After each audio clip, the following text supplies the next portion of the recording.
Il y a aussi un truc qui est très important que j'essaie de mettre en place chez nous, c'est la culture de la franchise. C'est vraiment de à la fois dire aux personnes avec qui je travaille, dire voilà, si vous avez un truc à me dire, à critiquer dans ma façon de faire, dites-le moi, n'ayez pas peur de me froisser, n'ayez pas peur de le dire, parce que moi je cherche à m'améliorer et je cherche à ce que vous soyez transparent avec moi, parce que pour moi, il n'y a que par le feedback qu'on peut s'améliorer.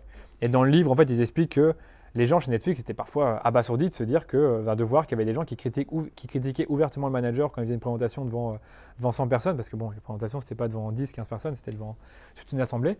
Et du coup, il y avait des personnes dans l'assemblée qui allaient dire ouais, mais attends, comment tu l'as expliqué, c'était pas du tout clair, ou ton idée, je suis pas du tout d'accord. Et après, ils se remettaient constamment en question. Et donc, je trouve que cette culture de la franchise, c'est hyper intéressant. Et il donne plein d'exemples sur comment c'est mis en place et comment le développer, même quand il y a des nouvelles personnes qui arrivent. Et je pense qu'un exemple qu'ils font, c'est qu'en gros, les évaluations, ils font des évaluations en groupe, genre ils font des petits dîners, et après ils se disent tout, sans langue de bois. Et après, bien sûr, ils donnent des limites. Ils disent, s'ils voient que la critique est trop franche, elle est négative, elle n'aide pas la personne, ils vont mettre un petit stop en disant attention, cette critique-là, voilà, tu pourrais la garder pour toi ou ça se dit pas quoi.